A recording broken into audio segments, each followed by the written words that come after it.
Alright, hello everybody, welcome to another video. We're now churning them out every other day, which is nice. Today we're going to fold in a 12-fold Islamic pattern. It's a pattern that's found in the Louvre, part of the Islamic arts collection that they have. And also it's pretty common in Egypt, it's pretty common everywhere. It's one of those what I call canonicals. You can see one in the back there, that's a nice one. You can't see because the quality or whatever, but that's not the one we're doing today. We're doing a 12-fold, so I'm going to show you the minimal triangle of it. I'm going to show you the full extension of it. I'm going to try and keep it under 30 minutes. We're going to see how it goes. It is 10:10 a.m. here in Monterrey, Mexico. It's the 14th of November, and the trash people are sort of walking around. They've got the little bell, so you might hear that in the background. There's also all kinds of noises in the Mexican city of Monterrey, Mexico. Okay, entonces vamos a empezar. No, I'm kidding. Let's go in English. Alright, so we're going to start. I have here in my desk a letter size paper. You don't need it to be letter size. We can cut it out, you see? We're going to cut it up. So we're going to cut it up into the equilateral triangle rectangle. I'm sorry for the noise. But we've got to go the one take, and this is the time to do it. So, okay, so if you have an A4, it's still going to work. No need to worry. So we're going to start by folding the rectangular piece of paper in half. If you have a square piece of paper, that's sort of where you're coming from to this. The approach is similar, but you're going to have to be very smart to sort of discern where things are happening. So I might have another video on this. My hands look green in this video. They're not as green, I promise. And we're going to then take a corner and put it on the line. It's similar. I'm going to assume rather that you haven't seen any of the videos that I posted. This is your first one. So this is the way in which you trisect a right angle. Yeah? This is effectively a right angle trisection. And this is the minimal triangle that we're going to work with. So inside of this minimal triangle is where we're going to find the pattern. So I'm going to show you similar ideas across the videos, so that you can also just sort of approach them as things come up. Okay, so I've done the shadowing now in order to get the equilateral triangle. You can see that even things, this is called Thales' theorem. It's also called the similar triangles theorem. And the idea is that if you have a parallel line of a triangle, sort of moved up or sort of not pivoted, but moved up in the way that this line is parallel to this one, then the resulting triangle will be similar. Right, that is, the properties of the triangle will be the same as the properties of the bigger or smaller triangle, depends on how you're scaling up or down. I'm going to cut this away, so I'm going to fold the pattern into the equilateral triangle, and I'm going to fold the base idea into this. What is this triangle? I think people call this the 30-60-90 triangle. I'm going to put this aside for a moment, just to show you sort of where we're coming from and what we're doing. This might help as a little stamp, but at the same time, you got to play around with these things to get a feel for them. So yeah, the 30-60-90 triangle. I like to write things down as radians, so let me just pull up another piece of paper here, so I can write things down there. So we're going to start by saying that pi is equal to 180 degrees. So this is what's called pi radians. The idea of pi being equal to 180 degrees is that we can say that the angle of a straight line is equal to pi. So the angle of a straight line is equal to pi. We're sort of to select a point on the line, then the angle of it will be 180 degrees. Let me just zoom in a little bit here. Right? And so therefore, if we sort of work with the fractions that this is, so this is a third, right, of pi. Well, no, this is actually a sixth of pi. So this would be pi over 6. This would be pi over 2. And then this would be pi over 3. You know what I mean? Like, because this one would be 60, and that's 180 divided by 3, that's 60, and then 180 divided by 6, that's 30, and 180 divided by 2, that's 90. And what this allows us to do is think of the symmetries in play, like, because the denominator in these fractions actually plays a role in telling us what is occurring, what is happening. So we can actually think of this angle as being a six-fold symmetry kind of angle, that it works that way, and this one to be a three-fold symmetry kind of angle. You know, kind of, sort of. And with that in mind, I want to just now go back to this thing and sort of just be aware of these two, right? So this is at 6 already, and this is at 3. But if I fold in half, if I do this, then I get another triangle, you see? Because now I've cut in half what was a third into a sixth. And because this is a 6 and this is still 90, then naturally this one is going to be 60. And so it kind of has this thing, and, you know, it's sort of self-referential, but that doesn't matter now. So what if I were to divide this one in half? The way we divide things in half by folding is we simply take one edge of the paper and put it on the other edge of the paper. When we join edges together, the resulting fold will naturally bisect. This is what's called a single fold axiom. There are 7 of these, technically 8, but we don't count the 8th one because 7 is a prettier number. But in essence, there are actually 8. Well, no, let's say 7, all right? Let's say 7, the single fold axiom, so let's say that there's 7.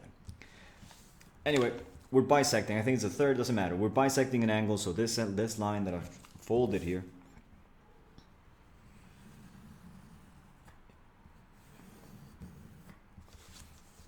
is half of this angle, right? So that means that this is going to be pi over 12. All right, not that crazy. But now what I wanted to show you is sort of how to think about doing circles with folding.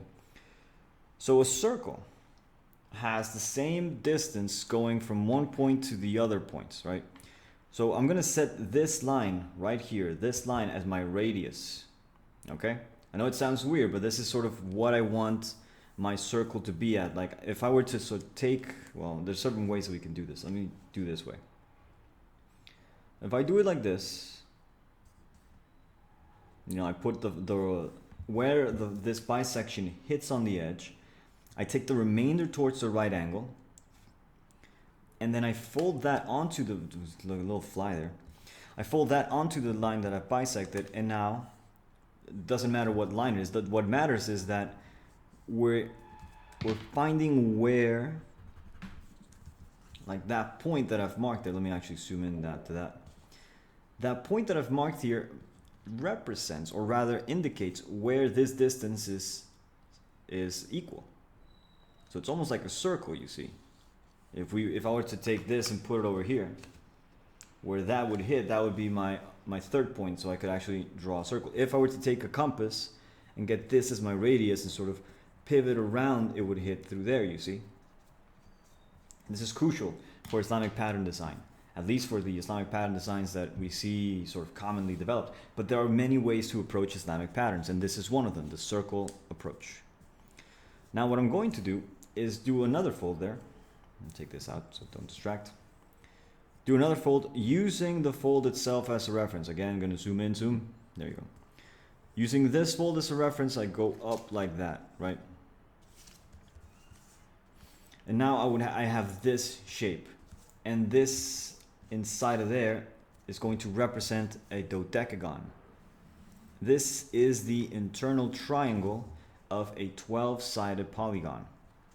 This guy right here, this guy with the right angle here, with this angle describing it, with these two right triangles mirrored around. So I could make more of these triangles, repeat this process, and I would get dodecagons surrounded by these irregular pentagons.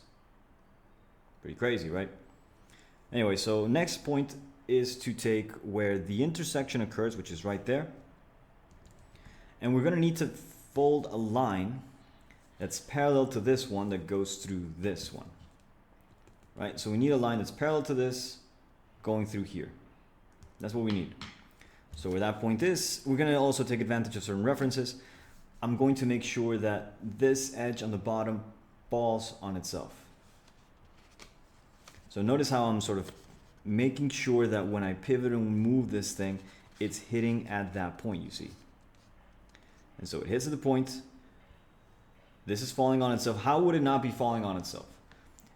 If when you fold it, you see the little bit is sticking out, you're not doing it. If when you fold it, you seeing that, and you turn it over and you see that a bit is sticking out, you got to make sure that when you look at it from both sides, you can't tell where, like the edges sort of merge because it's the same edge. You see that? So my fold has effectively gone through, or at least to my eyes, because it's not about being perfect, it's about sort of the intention. And I want the line to go through there.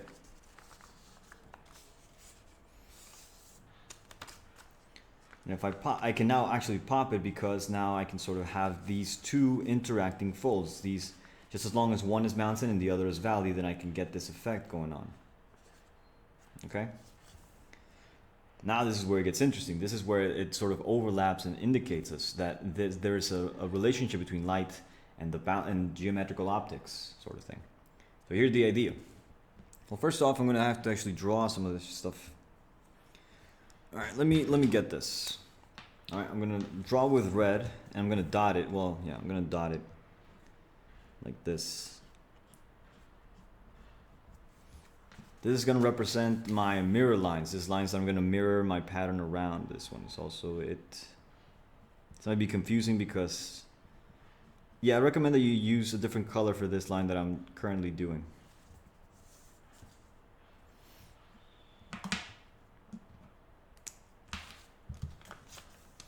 And what I'm going to do is this line that I've drawn, I'm going to stop, I'm going to draw it, but I'm going to stop where it hits on this line that I've drawn here. Where it hits, I stop. Okay? Now, if I fold the red line and then fold this black line that represents the pattern line, I'm going to get the mirror of it. Right? Like this. Let's say that then I go like this. See, but the thing about going like this is that it kind of moves. So you see how the fold is not exactly going through the point I need it to?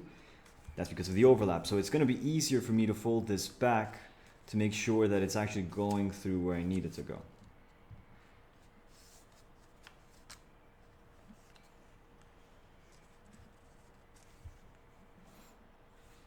Hits, bounces. This is because of the bisection. This is also a great way to understand this as being, it's sort of like a circle where things go in and jump around on the lines that we get. So it's actually a pretty powerful and cool technique.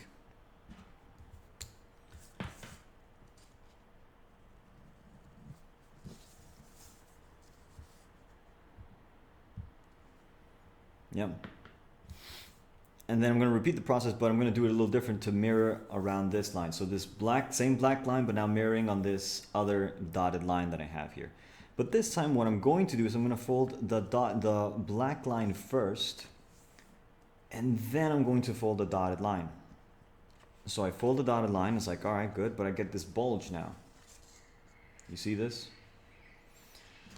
So I'm going to use where the black line is, you see there? When I activate the fold together and I get this bulge, I'm going to fold so that the black line is matching to another fold that I do there, you see? In order to get that.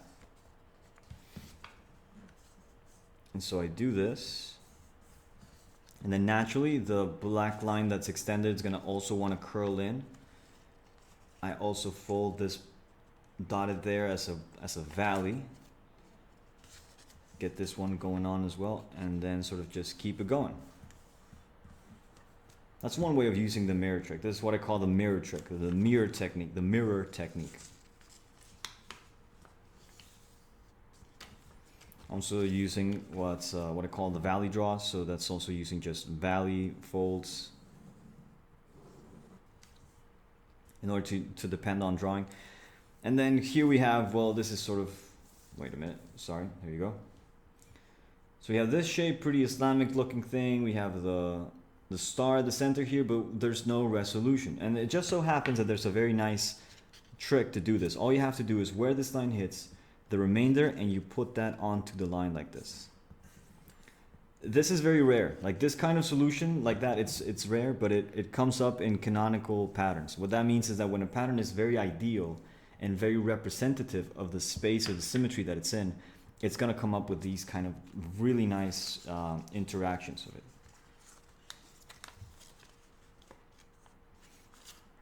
Right?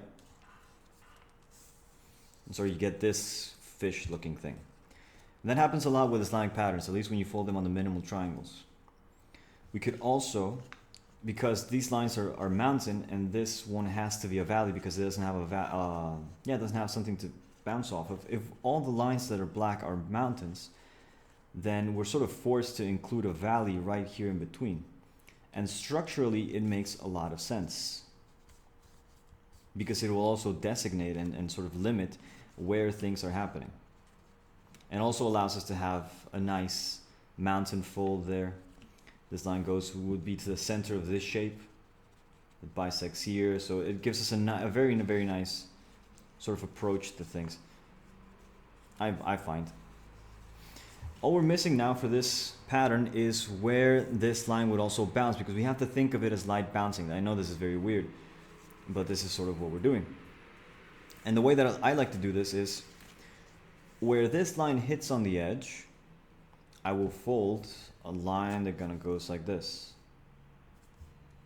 Again, falling on, I don't think it lands on there, does it? Oh damn, does it? No, it doesn't. I don't think it does. I think it just misses by a little bit, just a tiny little bit. Like don't be deceived. You can also sort of fold it back and then get to where the fold is. And once you have this fold sort of in control, then you can unfold and pivot, right? Because you're at the same point, you just kind of pivot so that it falls on the edge, and there you go. And then I'm going to use this black line to reference where this line would go. You see, I'm copying it. And because the angle of incidence is normal, or rather the normal to the edge of incidence is what? No. There's a reason why having a perpendicular line to the edge where this line is hitting makes it so that the copy of the fold is the line that it's almost as if it hit and bounced, because it's a normal line I think that's what it's called. I think that's the name of it, I'm pretty sure. And then I'm going to draw this line until it hits the black, the dotted red that I have here. And in a similar process, I can just fold that line and then refold this, unfold, get it into a valley formation, and draw that.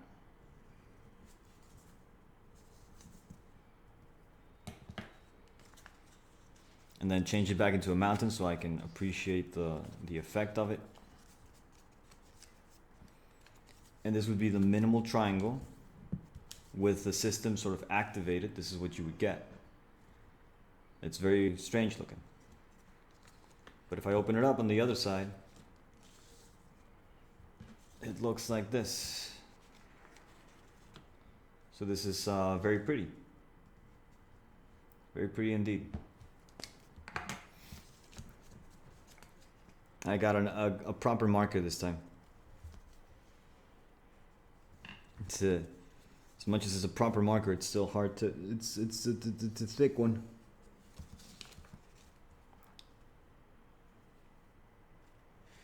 Yep.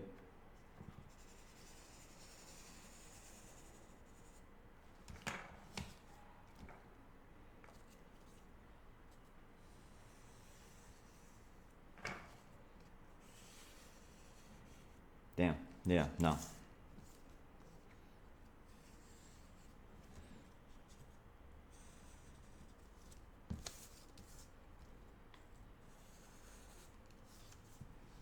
Okay, so there it is. So that's the 12-fold pattern inside of this minimal triangle. So if I were to repeat this on many minimal triangles and then I could stack them together, it would be the Islamic pattern that's, it's pretty, one of the more beautiful ones. I think it's like very elemental and such. But now, I hyped it up and I wanted to keep it under 30, but I don't think it's going to be possible to keep it under 30. But I think we can actually do something that's really nice here.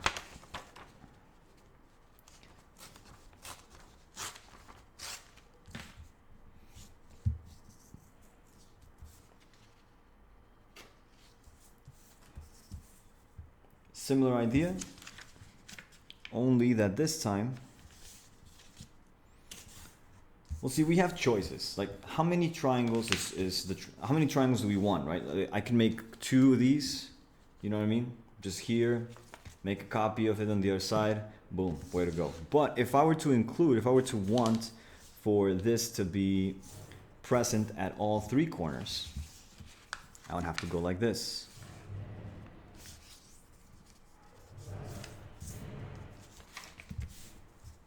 You see? And then the minimal triangle at play here would be this one. And so we're trying to highlight it with folds. You see this one? So that, or rather, to keep the orient, actually it would. So it's almost as if I'm going to put this here. Put this triangle into this. So this information I'm going to display here so that this corner is a 12-fold. This corner is a 12-fold. So I'm not even going to have the advantage of seeing the full star rosette. You know, if I were to include more minimal triangles, for instance, there's a little one here, I could get more pattern and more pattern. It's up to you how you approach this thing. I'm going to approach it this way because of time. So what that means is that I need to fold the 12-fold line on all of them. So yeah, I actually need to do this. Because I'm not cutting today, I'm drawing today. So we have that, and then I fold this one.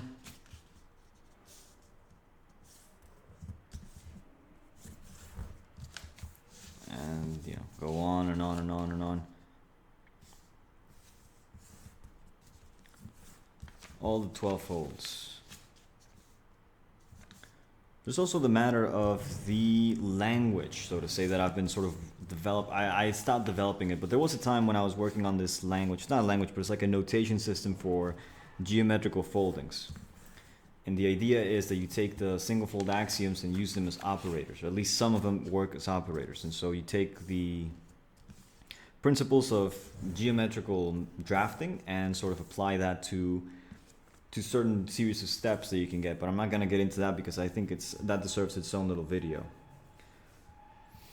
So it's good to keep track of things. So I'm going to try and keep track of things. What I mean by that is that I only care, not that I only care, but I want to just mind this fold in as much as it is contained in this. So what I mean is that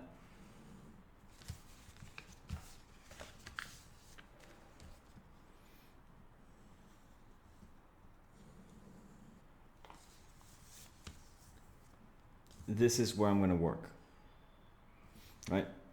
So we got to remember the steps, right? It's from where that 12-fold point hits to the edge, or rather to the right angle. That's the radius. So the radius is from this point to that point. So I need to take this distance and find where it lands on this line. And that's going to give me my information, where the lines hit and such. Now, of course, there's going to be some relationships that are going to come up that are going to help us to not do this as much anymore. So in this case, let me actually zoom in because this is a little niche technique, or a weird technique, if you will. I take the dotted line here as a mountain, and I take the line that I'm going to use as a pivot as a mountain, and the idea is to put a mountain onto another mountain. But I don't care about this. I don't need it. I don't need the extension of this fold. I only need to find, once this is folded, where this is. You know, like that's all I care about. I don't need anything else. Just as long as I can find where that point is hitting, that's good enough for me. There are many ways to go about it also, like within that scheme. Like if I was to want to include that fold, you know, like that right angle that we talked about before. Like this. So I can sort of use this thing and fold it back like that and get it.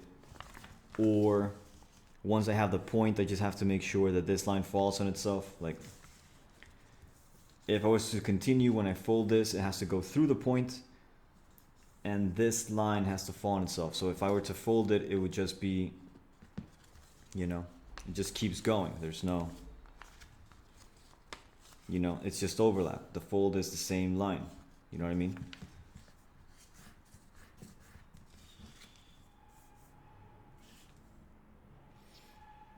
And in a similar manner, I only care about the segment inside of the triangle. I don't need the full extension, but I do need the reflection of it, so I can save up on folds simply by mirroring this on the other side, right? So I can sort of fold this line first, then fold the line that I want to mirror on, and sort of extend that, and boom. And there it is. Right? Now I could, like, the idea of where the fun is for me at least is to try and think up of ways. I'm sorry for the noise, I really am. I don't know what that is. I'm at a loss. I don't know what they're doing. What is that, dude? It's just like metal scraping. Wow. So when I fold into the three-fold state, this is a preliminary fold of an equilateral triangle. You can see that these lines sort of come together on the same line. That if I do a fold, kind of does it on both. That's another way of mirroring. But it can also help me to find where the other one would be, right? So I can fold that back, and then I sort of fold that to get the copy of it. So I can save even more on folds.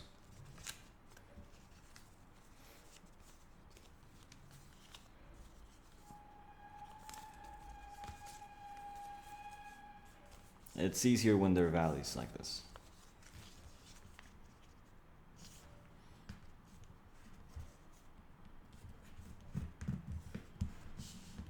Yeah, sort of was out of the frame there for a moment.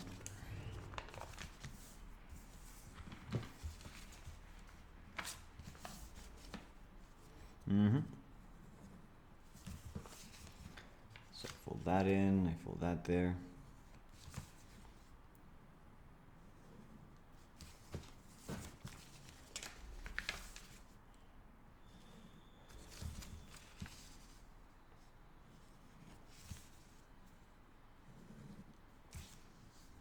Right?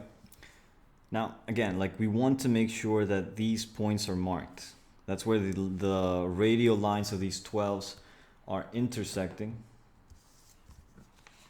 Like where this fold and this folds are touching, right? Like that intersection.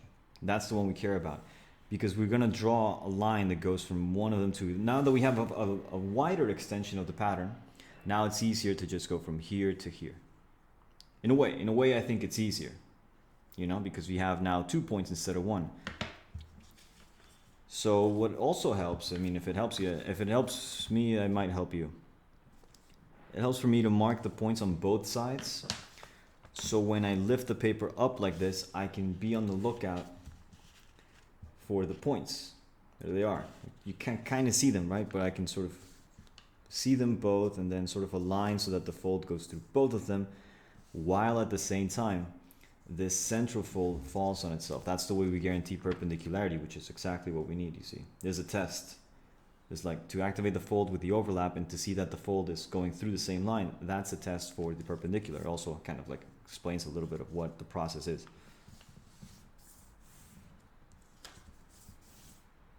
There, you see? Now I'm going to copy this around so that it's on all of the triangle faces, right? So it's on all of the facets of this. Of course, I could match the points and go ahead and and also this is one of the axioms of origami, to use lines as folds. So what does that mean? It means that in theory, I could take this little excess piece of paper that I have here, fold it several times in half, and just use the folded line as a straight line. So this is my straight edge, my improvised straight edge. The flatter you can make it, the best. It actually isn't a straight edge, as you can see. Like it kind of I didn't care much for folding it, but the point is,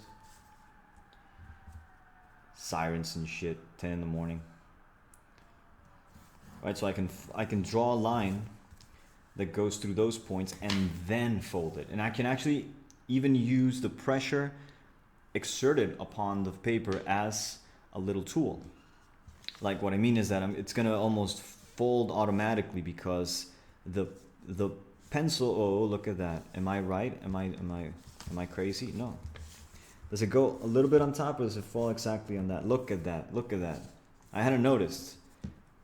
But the fold falls exactly on the corners of these points. And it goes through those two. Crazy. Crazy, right? That means that if we were to draw a line from this to down here, this is the perpendicular bisector of these two. Like if I were to draw a normal, because it's not these two. And joining is this point, and this point is moving down there, you see. It doesn't matter. See, that even helps me to sort of move forward, because now I can just match those two, unfold, and then match those two, right? And unfold. And so I'm starting to get it. And now all I need to do would be to just mirror the things as I was talking about before, right? So for instance, one mirroring here would be this one, where it hits on there. The other part of it is that because what are they doing, I wonder? Oh, those are the trash people. So right here, that point is where the bisection of this of this line is, you see. Remember that I labeled this division? Well, I have now 2 points. I have the point where this black line is hitting, and I have the point where I know it's going to go. So it's a pretty straightforward. What the? I'm very sensitive to noise. I'm very sensitive to noise. And to hear this right now is sort of triggering. But of course, I had to record a little YouTube video right in the midst of just noise. So just city, urban, metal scraping noise. God bless civilization. Yeah, right. Wow, that's disgusting. That's just foul. I'm trying to look for some relationships here. There's some lines that I see are falling, but at the same time, it's like best to just keep this one for later, because it's so small, and it's like, it's not inconsequential, but it's sort of like the finishing touches, I think. Like that line seems to be a finishing touch more than anything. Also, because we now have more extension of the pattern, sorry for all the rotating around, I know it's a transformation, it's not like it's not. I now have the other line. Remember that how, I don't even know what I was going to say. Yeah, remember how we had to do the normal in order to get this little description of the pedal there? We don't need to anymore, because this line just keeps going. And it stops where the radial line is, so I'm not drawing it all the way. I'm stopping at the 12-fold line, this one, which I haven't marked here. So I'm going to construct it completely here and then sort of move on and copy that around as I have all the information inside of this triangle. I have gone over the 30-minute mark. Damn. Well, here, I'll mirror this thing. So I mirrored it. Now I have that fold, you see.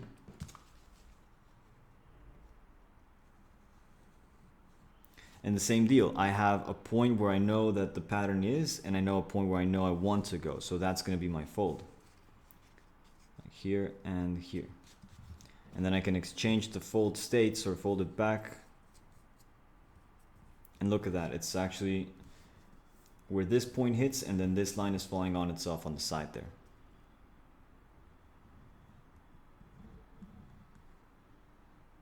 So that completes this pedal. And now I need to just extend this line that I didn't when I folded it. Let's see if we can find any relationships here.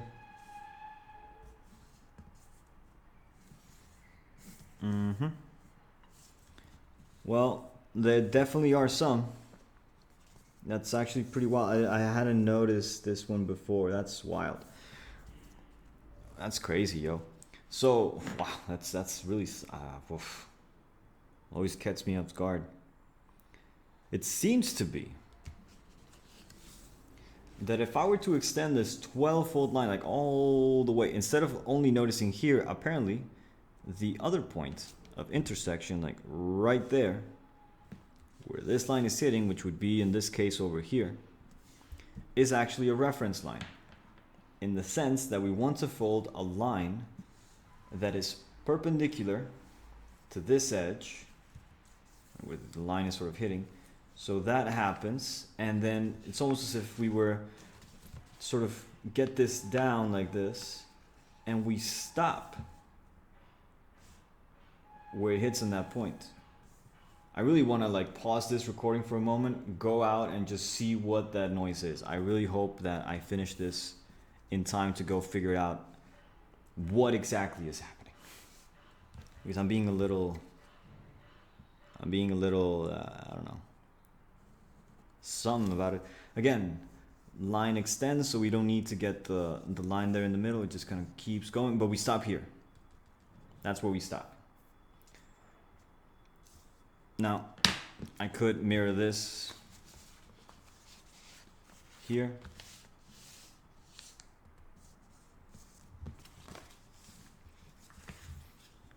And again, we're going to see how perpendicular passes through this point, and I guess also this point, like it's these two. So that's also a neat trick, that if it goes from the right, then it's going to go from the left.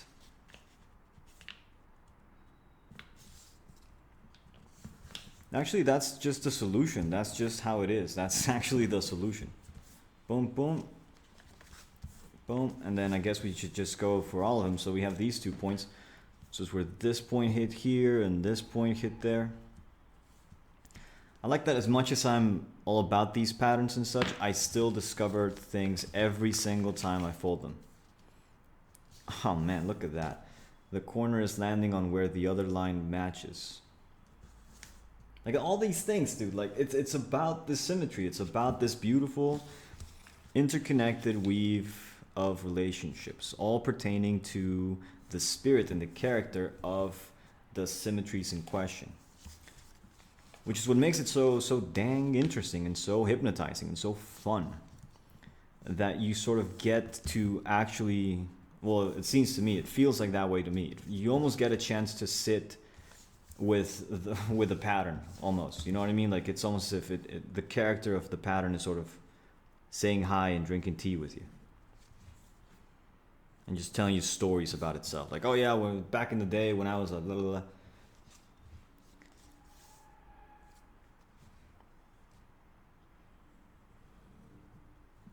The reason why I'm not drawing this completely is because I don't have the bisection on these. I guess that could actually work really well for all of them. So it's I was saying before, like, oh, we gotta save on folds. And now I'm thinking, boy, those lines sure come in handy. Man, these trash people guys really are doing their rounds. I mean, that's how they make their money, right? They go about ringing their bells, and people that appreciate their service go out and see them and give them a little tip.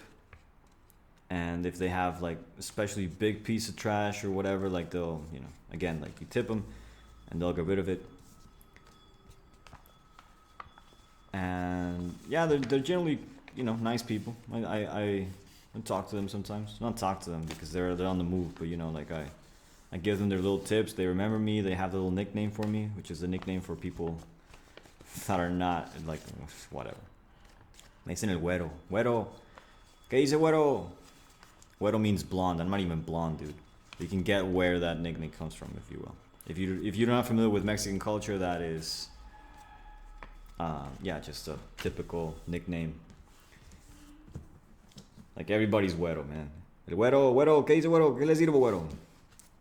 ¿En qué le ayudamos, güero? Güero, blah, blah, blah. Anyway, so now I have where that point is hitting on the division, and now it's just a matter of getting that thing to go from that point to the corner. Also, like, I could have just folded this line like this and just gotten that little deal, and that would have worked just as well.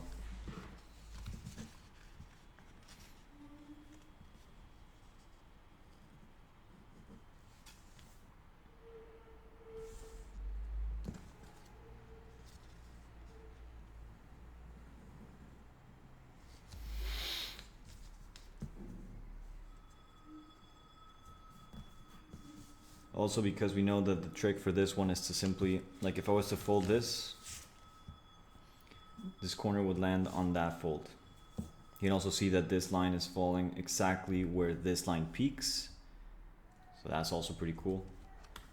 What that means is that this point is collinear to these two, which means, holy God, that we would actually be able to get a mountain there, or rather a valley of this. What are we doing? This is valley, so that's going to be mountain.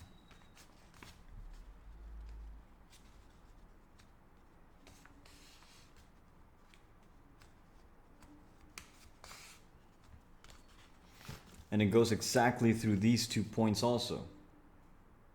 You know?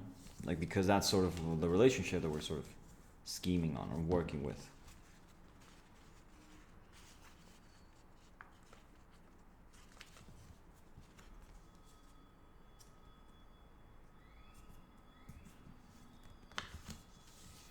Anyway, let me just finish this one off because it's been a while now and I really have to go.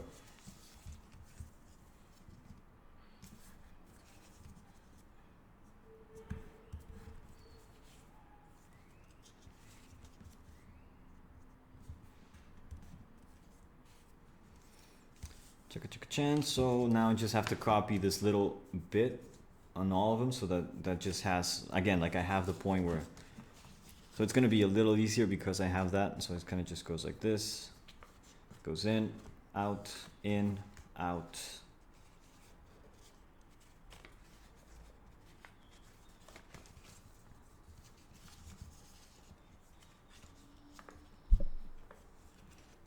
And we have to do this 3 times also. Well, no, I already did it once, so I need to do it just once more.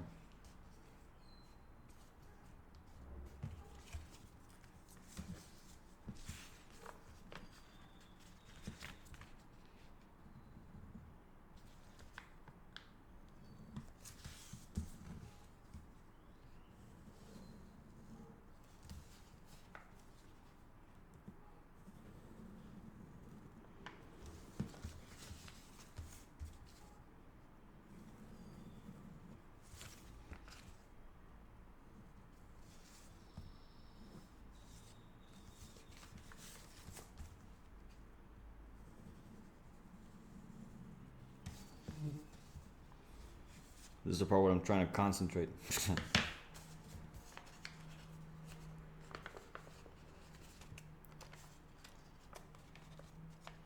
I'm sure there's going to be a relationship to this little guy, like that I'm not exploiting properly, but I'm going to leave that to you.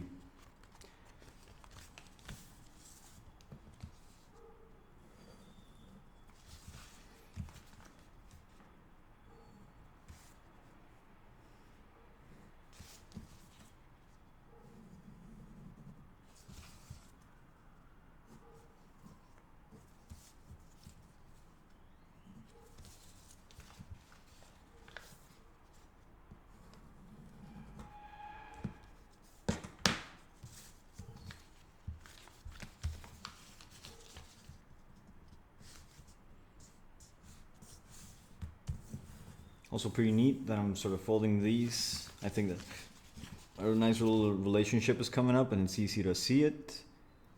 I think a little beneath. Yeah, there's definitely some internal structure being used.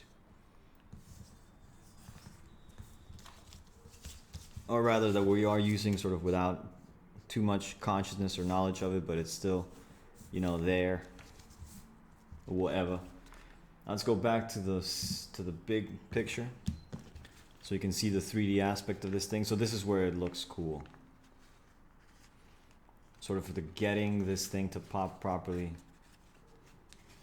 Getting the corners to sort of play with the mountains. This thing comes in, this thing comes out, this thing tucks, goes in, clickety clickety click. I think that the pattern, like this pattern, of course, as I mentioned, well, not of course, but this pattern I mentioned was in the Louvre, and that pattern in the Louvre is not like they did it in the Louvre, you know what I mean? Like the French people took it from somewhere else, and I don't even know if it was the French or who took it, but somebody took it from where it originally was, and where it originally was in Egypt. So this is a pattern from Egypt, or at least the pattern that I'm referencing the art piece that I'm referencing, which is a cultural icon, if you will, is Egyptian. So this is somehow Egyptian some lore, I guess. You know what I mean? Like, this pertains to the Egyptian sort of hive mind in a way. And what's nice about including these patterns in our minds is that well, in one sense, it allows us to peek into the cultures and the ancients and like what came before us and whatnot, and like, you know, history, tradition, ideas that are ancient. But on the other hand, it goes even deeper than that, because there are no human owners to these things. Like, nobody can own these things, but there is sort of a nice, I think it's nice, sort of what's the word, like, they honor it, right? Like, the people usually care about these patterns because they're found in so and so place, and the so and so place I mentioned is like this ancient mosque or this cultural artifact of, like, you know, architecture. And so it works really well as a reference to those, but at the same time, it's very interesting to me to think that these go beyond.